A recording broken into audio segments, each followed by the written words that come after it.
नेपाली मनको एउटै आवाज सामुदायिक रेडियो पश्चिम आवाज 104.7 मेगाहर्ज।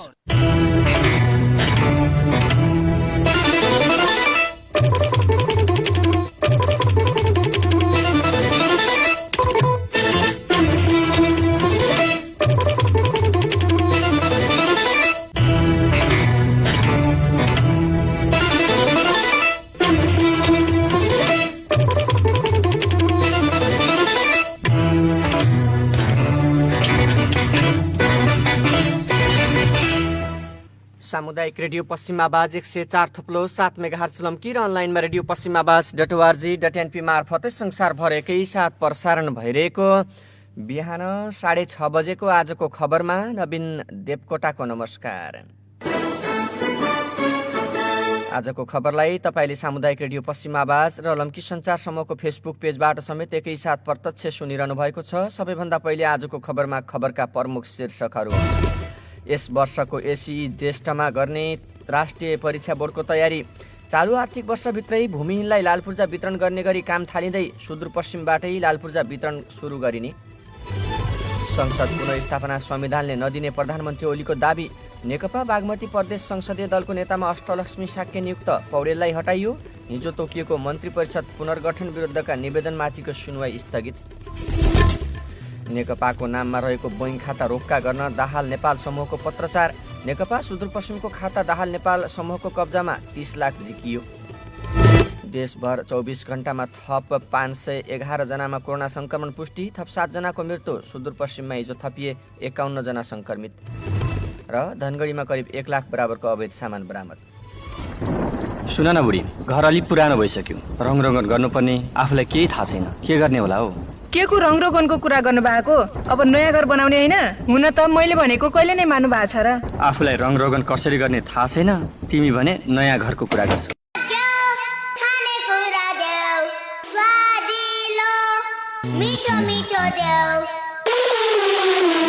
अब भोक लाग्दा हामीलाई सम्झिनुहोस्। आस्था स्वीट्स एन्ड नास्ता पसल।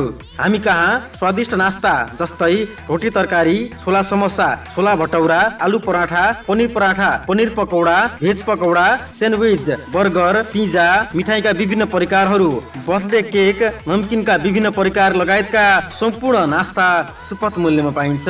हामी बिहान 5 बजेदेखि राति 9 बजेसम्म तपाईँकै सेवामा समर्पित छौँ। तपाईँ आस्था राख्नुहोस्, हामी विश्वास दिलाउनेछौँ। आस्था स्वीट्स एन्ड नास्ता पसल, लम्कीचुवा नगरपालिका 1, लम्की कैलाली, एनआइसी एसिया बैङ्कको नजिकै। Proprietor Ramesh Sanjyal. Mobile number 9848 44 86 34। सुन्नु न, कहिलेकाहीँ त कतै बाहिर राम्रो होटलमा लगेर जानुहोस् न भने। लम्कीमा भने जस्तो होटल पनि त हुनु पर्यो। या हजुर पनि रमाले भन्दै थिए लम्की मिनी मार्केटमा होटल प्याराडाइज छ रे नि त। भएर हुन्छ, के पाइन्छ त्यहाँ? हजुर, हाम्रो यहाँ नेपाली खानाका साथै विभिन्न कन्ट्रीका डिसका साथै आरामदायी खाना बस्नको सुविधा रहेको जानकारी गराउँदछौँ। साथै चिसो पेय पदार्थका साथ नास्ताका विभिन्न प्रकार, momo, chowmein, chicken 65, fish fry, खसीको तास, सेकुवा, भुटन, मन्चुरियन, चिकन चिल्ली पाइनुका साथै बर्थडे पार्टीका लागि समेत उचित व्यवस्था रहेको छ।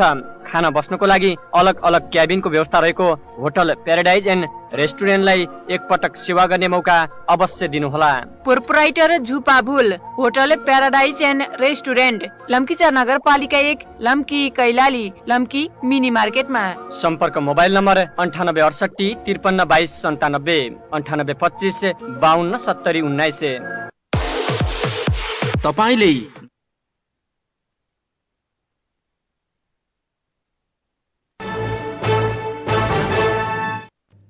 अब आजको खबर विस्तारमा। सबै नेपालीलाई जग्गाको मालिक बनाउने अभियान अन्तर्गत सरकारले भूमिहीनका लागि लालपूर्जा वितरण गर्ने भएको छ। स्थानीय तहसँगको समन्वय र सहकार्यमा गरिने लालपूर्जा वितरणका लागि सरकारले विभिन्न स्थानीय तहसँग सम्झौता समेत गरिसकेको छ। भूमि सम्बन्धी समस्या समाधान आयोगका अध्यक्ष देवी प्रसाद गेवालीले भूमिहीन नेपालीलाई जग्गा धनीको लालपूर्जा वितरण गरिने प्रक्रिया अगाडि बढाइएको बताउँदै तत्काल करिब 1 लाख भूमिहीनलाई जग्गा धनी पूर्जा वितरण गर्ने तयारी भइरहेको बताउनु भयो। चालु आर्थिक वर्षदेखि नै लाल पूर्जा वितरण गरिने बताउँदै उहाँले अहिलेसम्म सुदूरपश्चिमका 17 पालिका सहित मुलुकभरिका 200वटा पालिकासँग सम्झौता समेत भइसकेको बताउनु भयो। अन्य पालिकाबाट भूमिहीनको लगत सङ्कलन भइरहेको उहाँले बताउनु भयो। पालिकाहरूबाट लगत सङ्कलनसँगै मुलुकभरिका भूमिहीनको यकिन तथ्याङ्क आउनेछ। सुदूरपश्चिमबाटै लाल पूर्जा वितरण सुरु हुनेछ। भूमि सम्बन्धी समस्या समाधान आयोगका अनुसार लाल पूर्जा वितरणका लागि आयोग र कैलालीको धनगढी उपमहानगरपालिका बीच पनि सम्झौता छ। यसैगरी गोदावरी, गौरीगङ्गा, घोडागोडी, टिकापुर, भजनीसँग पनि सम्झौता भइसकेको छ। यसैगरी लम्कीचुवा नगरपालिकासँग पनि आयोगले सम्झौता गरिसकेको छ। यसैगरी कैलाली गाउँपालिका र जानकी गाउँपालिकासँग पनि सम्झौता भइसकेको जनाएको छ। यस्तै कञ्चनपुरको कृष्णपुर, बेतकोट, भीमदत्त, महाकाली, शुक्लाफाँटा, बेलडाँडी, लालझाडी र बैतडीको पञ्चेश्वर गाउँपालिका लगायतसँग सम्झौता भइसकेको छ। भूमिहीन सुकुम्बासीलाई जग्गा उपलब्ध गराउन तथा अव्यवस्थित बसोबासीलाई व्यवस्थापन गर्ने प्रयोजनका लागि भूमि सम्बन्धी ऐन 2021 बमोजिम सरकारबाट भूमि सम्बन्धी समस्या समाधान आयोग गठन भएको हो। यस आयोगको समयावधि 3 वर्षको छ। सरकारले 2076 चैत्र 9 गते आयोग गठन गर्ने निर्णय गरेको थियो। आयोगले गएको वैशाखदेखि काम सुरु गरेको हो। भूमिहीन दलितलाई जग्गा उपलब्ध गराउने, मुक्त कमैया, कमलरी, हरुवा र चरुवा, हलिया भूमिहीन सुकुम्बासी पहिचान गरी बसोबासका लागि घर र घडेरी तथा जीविकोपार्जनका लागि कृषियोग्य जमिन वा रोजगारीको व्यवस्था गर्नुपर्ने संवैधानिक व्यवस्था रहेको छ।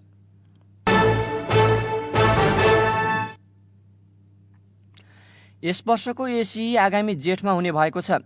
राष्ट्रिय परीक्षा बोर्डले जेठ महिनामा एसी सञ्चालन गर्न सक्ने गरी त्यसको तयारी सुरु गरेको हो।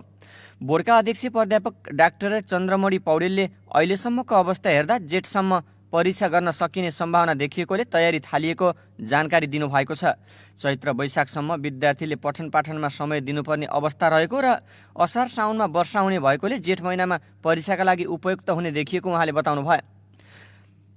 तर सरकारले यसपटक शैक्षिक सत्र कहिले सुरु हुने र कहिले सकिने भन्ने स्पष्ट नीतिगत निर्णय गर्न सकेको छैन। विगतमा वैशाखमा शैक्षिक सत्र सुचारू भए पनि चैत्रमा सकिने भए पनि यस वर्ष कोरोना भाइरस कोभिड-19 सङ्क्रमणका कारण विद्यालय खुल्न नसक्दा शैक्षिक सत्र समेत यकिन हुन सकेको छैन। वैकल्पिक विधिबाट विद्यालय तहको पठन पाठन सञ्चालनमा ल्याइएको छ। हाल कतिपय विद्यालयमा भौतिक रूपमा समेत कक्षा सञ्चालनमा ल्याइएको छ, तर शैक्षिक सत्रको यकिन भने गरिएको छैन। शैक्षिक सत्रको निर्णय गरिदिन आफूहरूले सरकारलाई अनुरोध गरेको जानकारी दिँदै बोर्डका अध्यक्ष पौडेलले त्यसपछि सबै निर्णय गरिने बताउनु भयो। त्यसअघि परीक्षाको तयारीका लागि रजिस्ट्रेसन फारम भर्ने लगायत कार्य सुरु गरिएको छ। माघ तेस्रो सातासम्म फारम भर्न समय दिइएको छ। यसबाट एसी दिनेको वास्तविक तथ्याङ्क यकिन भई परीक्षाका बारेमा थप निर्णय गर्न सहज हुने जनाइएको छ। एसीको उत्तर पुस्तिका प्रदेश सरकारले छाप्ने भएकोले पनि त्यसका लागि समेत बोर्डले वास्तविक विद्यार्थीको तथ्याङ्क उपलब्ध गराउनुपर्ने अवस्था रहेको जनाएको छ। बोर्डले यसपटकको परीक्षा कुन विधिबाट सञ्चालन गर्ने भन्ने कुराको स्पष्ट निर्णय भने गर्न सकेको छैन। विद्यार्थीको अन्तिम विवरण आएपछि सरकारले यस विषयमा निर्णय गर्ने जनाइएको छ। विद्यार्थीको परीक्षा भौतिक उपस्थिति, अनलाइन या कुन माध्यमबाट सञ्चालन गर्ने भन्ने कुराको नीतिगत निर्णय र आवश्यक तयारी समेत गर्न आवश्यक समय रहेको उहाँको भनाइ छ। कोरोना भाइरसको सङ्क्रमणका कारण 2076 सालको एसी भने विद्यालयको आन्तरिक मूल्याङ्कनका आधारमा बोर्डले नतिजा सार्वजनिक गरेको थियो। नेकपा अध्यक्ष द्वय पुष्पकमल दाहाल र माधव कुमार नेपालले नेकपाको नाममा भएका खाता रोक्काका लागि बैंकलाई पत्रचार गरेका छन्। नेकपा विभाजन लगत्तै दाहाल नेपालले नेकपाको नाममा रहेका खाता रोक्का गर्न बैंक तथा वित्तीय संस्थाहरूलाई पत्रचार गरेका हुन्। यो समूहका प्रवक्ता नारायण काजी श्रेष्ठले दुवै अध्यक्षको हस्ताक्षरमा खाता रोक्काका लागि मङ्गलबार बैंकहरूलाई पत्र पठाइएको जानकारी गराउनुभयो। श्रेष्ठका अनुसार करिब 1 दर्जन बैंक तथा वित्तीय संस्थाहरूमा खाता सञ्चालनमा रहेका छन्। निर्वाचन आयोगले विवाद नटुङ्गिँदासम्म पार्टीको नाममा भएका बैंक खाता रोक्का हुने भएका छन्। यसैबीच नेपाल कम्युनिस्ट पार्टी नेकपा सुदूरपश्चिम को बैङ्क खातामा रहेको 30 लाख रुपैयाँ प्रचण्ड नेपाल समूहले झिकेको छ। पार्टी एकतापछि नेकपा सुदूरपश्चिमका अध्यक्ष कर्णबहादुर थापा, प्रदेश सचिव नेपबहादुर चौधरी र कार्यालय सचिव दिनेश चन्द्र सुवेदीको नाममा कृषि विकास बैङ्कको धनगढी शाखामा रहेको संयुक्त खाताबाट 30 लाख झिकिएको आरोप लगाइएको छ। नेकपा ओली समूहका सुदूरपश्चिम अध्यक्ष कर्ण थापाले पार्टी इन्चार्ज भीम रावलको ठाडो निर्देशनमा पार्टीको सम्पत्ति एकलौटी रूपमा अध्यक्षलाई कुनै जानकारी नदिएर झिकिएको आरोप लगाउनु भयो। पार्टीको सम्पत्ति नासमास गर्न कसैले पाउँदैनन्। थापाले भन्नुभयो, निकै अपराधिक काम भएको छ। मैले पार्टी विभाजनको अवस्थामा पुगेपछि बैङ्कका म्यानेजरलाई समेत यो परिस्थितिमा निकासा नदिन अनुरोध गरेको थिएँ। उहाँले भन्नुभयो, अहिले बुझ्दा प्रदेश सचिव चौधरी र सचिव सुवेदीले हस्ताक्षर गरेर खातामा रहेको 33 लाख मध्ये 30 लाख गायब पारिएको उहाँले बताउनु भयो। थापाले प्रचण्ड नेपाल समूहका इन्चार्ज भीम रावलको निर्देशनमा सबै काम भएको आरोप समेत लगाउनु भएको छ।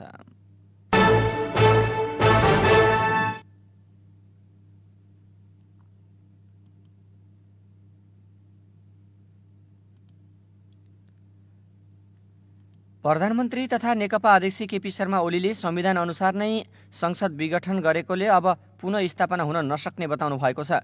आफू पक्षका सुदूरपश्चिम प्रदेशका कार्यकर्ताको भेलामा ओलीले संविधान अनुसार विघटित प्रतिनिधि सभा पुनः नहुने बताउनु भएको हो। आफू बहुमतको दलको नेता भएर संसद विघटनको सिफारिस गरेको र राष्ट्रपतिले विघटन गरेकोले अब पुनः नहुने उहाँले बताउनु भयो। नेकपाको अर्को पक्ष पुष्पकमल दाहाल माधव कुमार नेपाल पक्षले भने प्रतिनिधि सभा पुनः लागि सडक आन्दोलन घोषणा गरेको सन्दर्भमा ओलीले भन्नुभयो, संविधान अनुसार विघटन भएको संसद पुनः हुँदैन। संविधानको धारा 76 अनुसार 64% बहुमत भएको दलको नेताले सिफारिस गरेकोले संसद विघटन भएको हो। 34%मा विकल्प छैन, त्यसैले संसद पुनः हुँदैन। उहाँले भन्नुभयो, संविधानको धारा 85मा यसअघि विघटन भएकोमा बाहेक प्रतिनिधि सभाको म्याद 5 वर्षको हुने भनिएको छ। त्यसैले विघटन भएको संसद पुनः हुन सक्दैन। उहाँले भन्नुभयो, अब नेपालमा गणतन्त्र, लोकतन्त्र र संविधान लगायतका उपलब्धि खतरामा नपर्ने ओलीको दाबी रहेको थियो। उहाँले अहिले मुलुकमा राजतन्त्र नभएकोले यी उपलब्धिमाथि खतरा नभएको बताउनुभयो। दाहाल र नेपाल पक्षले आफूलाई काम गर्न नदिएकोले संसद विघटन गर्नु परेको प्रधानमन्त्रीको भनाइरहेको छ। उहाँले अब सँगै मिलेर चुनावमा जानुपर्ने धारणा पनि राख्नुभयो। विगतमा भएका कुरा बिर्सेर चुनावमा जानुपर्ने धारणा ओलीको रहेको थियो। नेकपा बागमती प्रदेश संसदीय दलको नेतामा अष्टलक्ष्मी साक्यलाई चयन गरिएको विषयमा दाहाल नेपाल समूहले प्रदेशसभा सचिवालयलाई जानकारी गराउने निर्णय गरेको छ। पुस 9 गते पार्टी मुख्यालय पेरिसटाडामा बसेको दाहाल नेपाल समूहको बैठकले संसदीय दलको नेतामा साक्यलाई चयन गरेको भए पनि त्यस विषयमा प्रदेशसभा तथा मुख्यमन्त्री डोनमणि पौडेललाई जानकारी गराइएको थिएन। बुधबार बागमती प्रदेशको प्रस्तावित मुख्यमन्त्री साक्यले बोलाएको प्रदेश संसदीय दलको बैठकले साक्यलाई सर्वसम्मत रूपमा दलको नेता चयन गरेको हो। बैठकले मुख्यमन्त्री रहेका पौडेललाई नेकपा संसदीय दलको नेताबाट हटाइएको विषयमा प्रदेशसभा सचिवालय र मुख्यमन्त्री पौडेललाई जानकारी गराउने निर्णय लिएको छ। प्रतिनिधि सभा विघटनपछि सरकारले गरेको मन्त्री परिषद पुनर्गठनका विरुद्धमा परेका निवेदनमाथि सर्वोच्च अदालतमा हिजो तोकिएको सुनवाई स्थगित भएको छ। वरिष्ठ अधिवक्ता दिनेश त्रिपाठी र अधिवक्ता लोकेन्द्र ओलीले दायर गरेका निवेदन एकल इजलासमा सुनवाई तोकिए पनि हेर्न नभ्याइएकोले स्थगित गरिएको सर्वोच्च अदालतले जनाएको छ। सर्वोच्चले न्यायाधीश ईश्वर प्रसाद खतिवडालाई एकल इजलासका लागि तोकेको थियो। प्रतिनिधि सभा विघटन गरी निर्वाचन घोषणा गरेको सरकारले मन्त्री परिषद हेरफेर गर्न नमिल्ने दाबीसहित सर्वोच्चमा 2 वटा निवेदन दर्ता भएका थिए। काम चलाउ सरकारले विश्वव्यापी मान्यता अनुसार मुलुकको दैनिक काम मात्रै सञ्चालन गर्न सक्ने भन्दै निवेदनमा सरकारले मन्त्री परिषदमा नयाँ नियुक्ति, हेरफेर र कार्यविभाजन गर्न नसकिने उल्लेख छ। निवेदनमा गत 10 गते प्रधानमन्त्रीको सिफारिसमा मन्त्री परिषदमा गरिएको नयाँ नियुक्ति, हेरफेर र कार्यविभाजनलाई बदर गर्न माग गरिएको छ। निवेदनमा प्रधानमन्त्रीले मन्त्री परिषदबाट थप नियुक्ति, हेरफेर र कार्यविभाजन नगर्न आदेश जारी हुनुपर्ने माग समेत गरिएका छन्। कोरोना भाइरस सङ्क्रमणको जोखिम रहेकोले स्वास्थ्य मापदण्डहरूको पालना गर्दै निर्वाचन प्रचार प्रसार र मतदान लगायत प्रक्रियाको विस्तृत कार्ययोजना प्रस्तुत गर्न पनि निवेदकले माग गरेका छन्।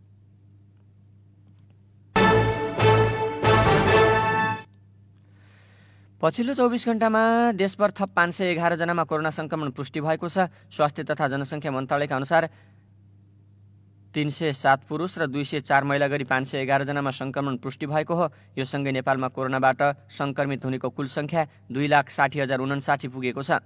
पछिल्लो 24 घण्टामा कोरोना संक्रमण मुक्त हुनेको संख्या 600 छ। हालसम्म संक्रमण मुक्त हुनेको संख्या 2,51,912 रहेको छ। कोरोना संक्रमणका कारण पछिल्लो 24 घण्टामा 7 जनाको मृत्यु भएको छ। हालसम्म मृत्यु हुनेको संख्या 1847 पुगेको मन्त्रालयका प्रवक्ता डाक्टर जागेश्वर गौतमले बताउनु भयो।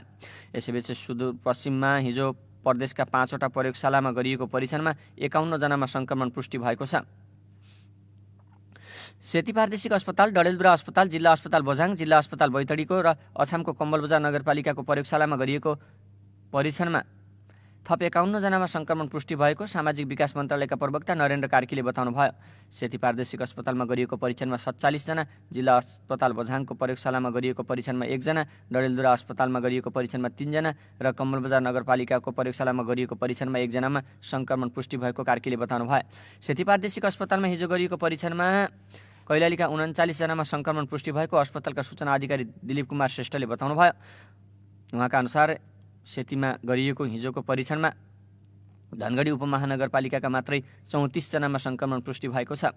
यस्तै लम्कीचुवा नगरपालिकाका 4 जना, गौरीगङ्गा नगरपालिकाका 1 जनामा संक्रमण पुष्टि भएको छ। उता कञ्चनपुरको भीमदत्त नगरपालिकाका 4 जना, कृष्णपुर नगरपालिका, पुनर्वास नगरपालिका, शुक्लाफाटा नगरपालिका र डोटीका 1-1 जनामा संक्रमण पुष्टि भएको सूचना अधिकारी श्रेष्ठले बताउनु भयो।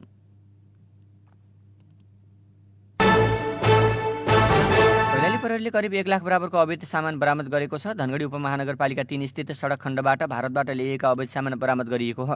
भन्सार छलेर ल्याइएका लुगा कपडा, जुत्ता र किराना गरी 90,700 बराबरको सामान बरामद गरेको जिल्ला प्रहरी कार्यालय कैलालीका प्रवक्ता प्रहरी नायब उपरीक्षक प्रतीक विष्टले बताउनु भयो।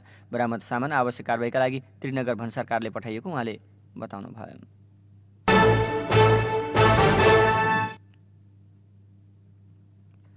तपाईँ अहिले बिहान 6:30 बजे प्रसारण भइरहेको आजको खबर सुनिरहनु भएको छ। खबरमा हामीसँग खबरको सिलसिला बाँकी छ, सुन्दै रहनुहोला। हेलो हेलो, केही ताजा तरकारी लिएर आउनु न। तिमीले भने जस्तो ताजा तरकारी पनि त पाउनु पर्यो नि।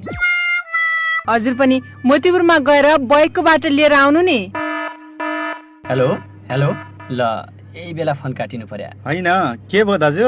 हेर न भाइ, मासु लिएर घर जाउँ भने बुढीले ताजा तरकारी लिएर आऊ भन्छन्। लम्कीमा ताजा तरकारी पाउने पसल पो कहाँ खोज्नु? ल दाजु पनि बैकको तरकारी पसलमा जानुस् न त, भने जस्तै ताजा तरकारी अनि फलफुल सबै पाउँछ। होइन, बुढीले पनि भर्खर बैकको तरकारी पसलबाट लिएर आऊ भन्दै थिए। एकपटक जानुपर्छ कि क्या हो?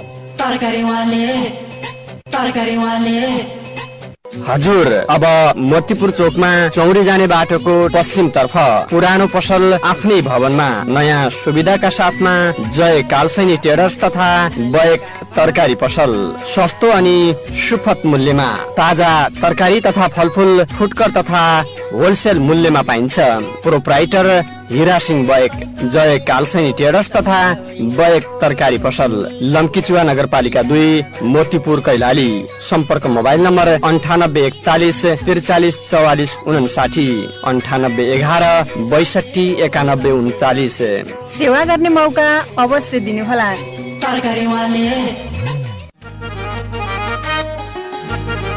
के तपाईँ पशु पंक्षीको उपचार गर्न नपाएर हैरान हुनु भएको छ? के तपाईँ उन्नत जातको बिउ बिजन, कीटनाशक, विषादी र मलखादको खोजीमा हुनुहुन्छ?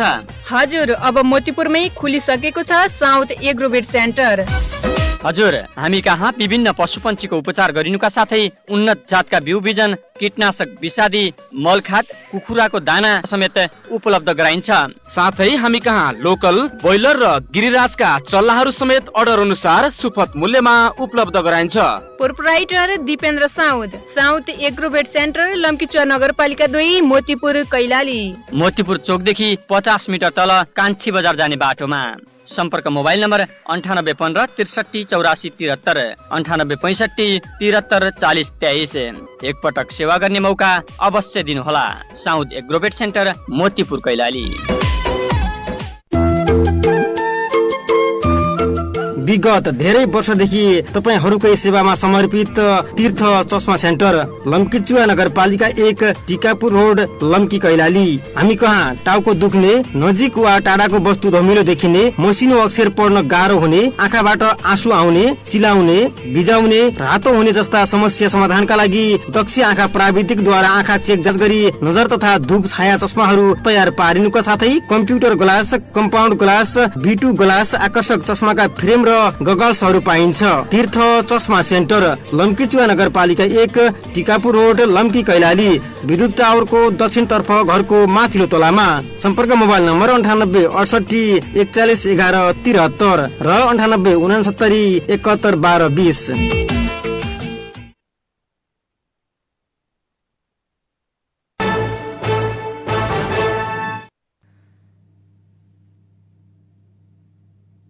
तपाईँ अहिले बिहान 6:30 बजे प्रसारण भइरहेको आजको खबर सुनिरहनु भएको छ। खबरमा अब बाँकी खबर।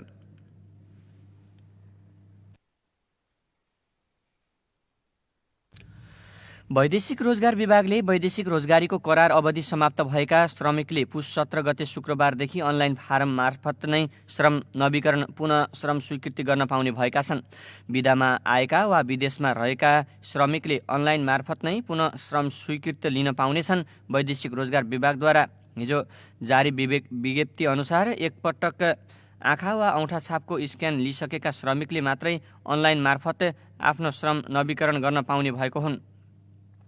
श्रमिकले आफ्नो श्रम नवीकरणको निस्सा स्टिकर आफ्नो इमेलमै प्राप्त गर्न सक्नेछन्। यो नियम कार्यान्वयनमा आएकोले अब श्रम नवीकरण गर्नका लागि मात्रै नेपाल आउनुपर्ने बाध्यता हटेको विभागले जनाएको छ।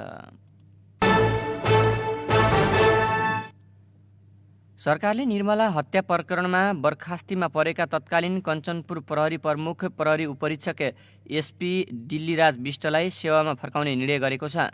हिजो बसेको मन्त्री परिषद बैठकले विष्टलाई 2 वर्ष अघि गरिएको कारबाही बदर गर्दै पुनर्बहाली गर्ने निर्णय गरेको हो।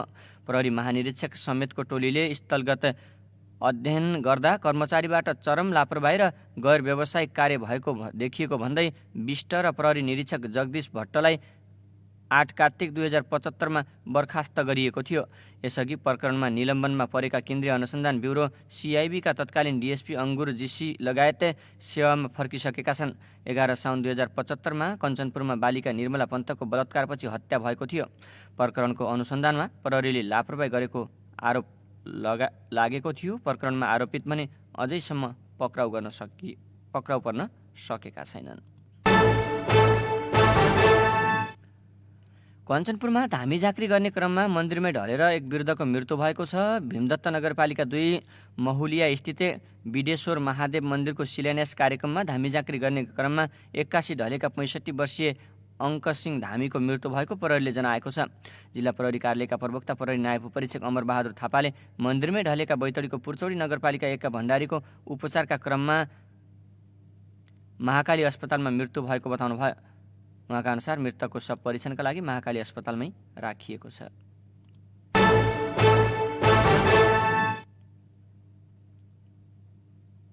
मलेसियाबाट आएको नेपाल एयरलाइन्सले हिजो कोरोना पोजिटिभ भएका एक यात्रुलाई काठमाडौँ ल्याएको छ।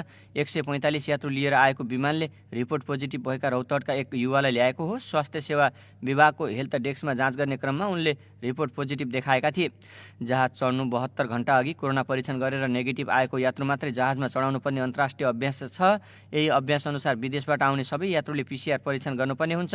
रिपोर्ट नेगेटिभ आएकालाई मात्रै जहाज चढाउनु पर्थ्यो। तर नेपाल एयरलाइन्सको RA416 जहाजले हिजो मलेसियाबाट PCR रिपोर्ट पोजिटिभ देखिएको यात्रुलाई समेत ल्याएको छ। PCR रिपोर्ट हेर्दा पोजिटिभ देखिएपछि उनलाई टेकु स्थित शहीद शुक्रराज टपिकल तथा सरुवा रोग अस्पताल भर्ना गरिएको छ। अस्पतालका निर्देशक डाक्टर सागर राज भण्डारीले मलेसियाबाट पोजिटिभ भएर आएकालाई भर्ना गरिएको बताउनु भयो। कुनै लक्षण नभएका सङ्क्रमितको अवस्था सामान्य छ। उहाँले भन्नुभयो भर्ना गरेर स्वाब परीक्षण गर्न ल्याबमा पठाइसकिएको छ। रिपोर्ट आउन बाँकी छ। जहाजबाट ओर्लिएर टर्मिनलभित्र छिर्ने बित्तिकै हेल्थ डेस्कमा रिपोर्ट देखाउनु पर्ने हुन्छ। रिपोर्ट जाँच गर्ने क्रममा एकजना पुरुषलाई कोरोना पोजिटिभ देखिएको हो। एक स्वास्थ्यकर्मीले भन्नुभयो जहाजबाट आएका यात्रुलाई पोजिटिभ देखिने बित्तिकै हल्ला खल्ली भयो। त्यो जहाजबाट आएका यात्रुलाई छुट्टै राखेर व्यवस्थातिर व्यवस्थापनतिर लाग्यौँ। पोजिटिभ यात्रु कसरी ल्याइयो भन्ने छानबिन हुनुपर्ने स्वास्थ्य मन्त्रालयका एक चिकित्सकले बताएका छन्। जहाजले नै पोजिटिभ केस ल्याएपछि थप असुरक्षित भएको छ उहाँले भन्नुभयो। विमानमा आएका 145 मध्ये 54 जनालाई होटलको क्वारेन्टाइनमा राखिएको छ। अन्यलाई घरमा आइसोलेसनमा बस्नलाई पठाइएको विमानस्थल स्रोतले जनाएको छ। उक्त जहाज हिजै बिहान 9:15 बजे त्रिभुवन विमानस्थलमा अवतरण गरेको थियो। त्यो जहाजमा आएका यात्रु व्यवस्थापन गर्न 3 घण्टा लागेको विमानस्थलका एक सुरक्षाकर्मीले बताउनु भयो। सङ्क्रमितको नजिकको सिटमा बसेकालाई मात्रै होटलमा आइसोलेसनमा राखिएको हो। सुरक्षाकर्मीले भन्नुभयो होटलको आइसोलेसनमा राखिएकाको 5 दिनपछि PCR हुने बताइएको छ।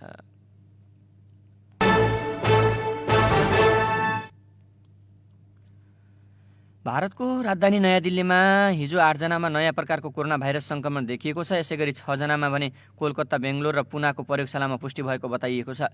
यससँगै भारतमा नयाँ भाइरस सङ्क्रमित हुनेको सङ्ख्या 20 नागेको छ। यसअघि मङ्गलबार मात्र भारत सरकारले 6 जनामा त्यस किसिमको कोरोना भाइरस पुष्टि भएको जनाएको थियो। सङ्क्रमित सङ्ख्या थप बढ्न सक्ने आशंका गरिएको छ। नयाँ प्रकारको भाइरस पुरानो भाइरसभन्दा 70% चाँडै सङ्क्रमित तुल्याउने अनुसन्धानबाट खुलेको छ। यसकारण पनि नयाँ भाइरसबाट सङ्क्रमितको सङ्ख्या बढेसँगै महामारी थप बढ्ने हो कि भन्ने त्रास र चिन्ता बढाएको छ।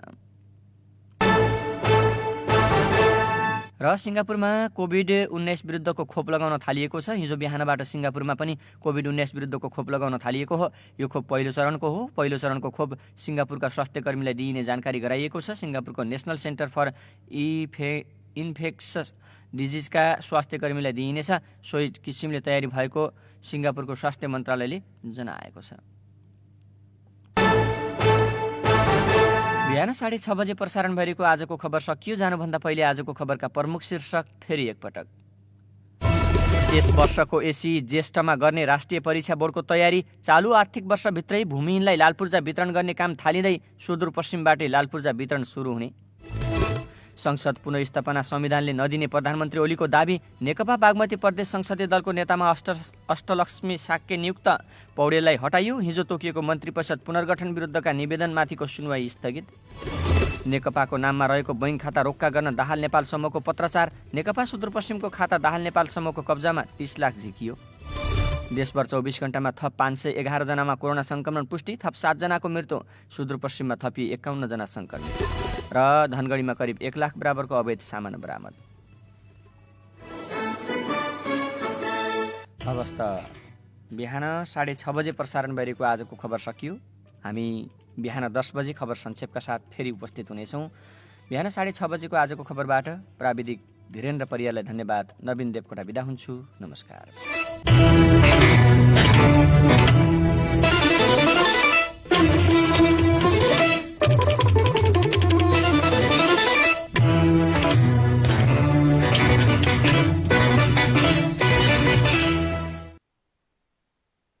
यो हो रेडियो पश्चिम आवाज, यो हो रेडियो पश्चिम आवाज, यो हो रेडियो पश्चिम आवाज।